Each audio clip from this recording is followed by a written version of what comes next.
Surprise.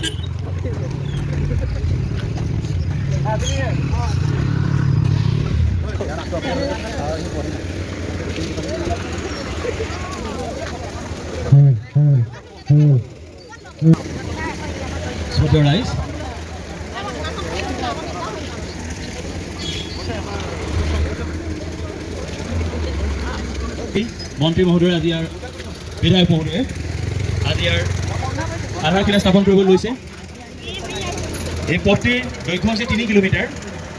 এই পথটি মোৰ ইতিমধ্যে ঠিকাদাৰৰ লগত মোৰ কথা হৈছে। তেখেতে এটা কথা দিছে যে 2-3 মাহৰ ভিতৰতে এই পথটো তেখেতে পকী কৰি পেলাই আপোনালোকৰ সন্মুখলৈ উলিয়াই দিব বুলি।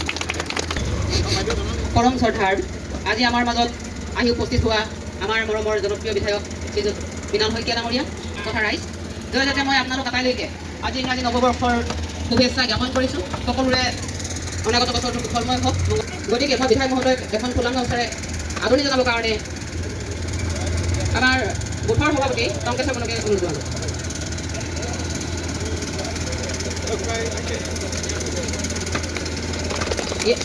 ইয়াৰ গোপীনাথ গগৈক মই অনুৰোধ জনাইছোঁ। ইয়াৰ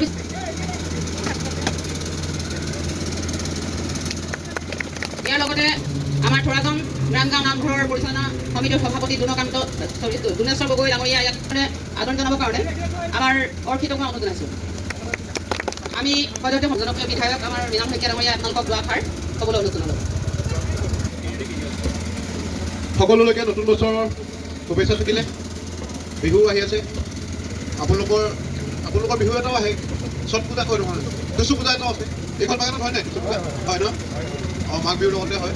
সকলোলৈকে সেইটো শুভেচ্ছা জ্ঞাপন কৰিছোঁ। আজি এই ৰাস্তাটো একেবাৰে ধৰি হৈ গৈছিলে। আজি সেইকাৰণে এই ৰাস্তাটো ধৰি দিয়া হৈছে যে আকৌ পুনৰ নতুনকৈ ৰাস্তাটো নিৰ্মাণ হয়। এইটো 3.3 কিলোমিটাৰ দৈৰ্ঘ্যৰ যিটো ৰাস্তা, এই সম্পূৰ্ণ নতুন এটা নতুন ৰাস্তালৈ ৰূপান্তৰিত হ'ব। আৰু এইটো মই আপোনালোকক নতুন বছৰৰ উপহাৰ হিচাপে আজি আপোনালোকলৈ আগবঢ়াম। সেইকাৰণে সকলোলৈকে অভিনন্দন জনাইছোঁ। আৰু আপোনালোকে গম পাইছে যে আপোনালোকৰ ওচৰতে গছ আৰু ফুলৰ উৎসৱ হৈ আছে। কিমানে বক্তব্য সামৰণি মাৰিম।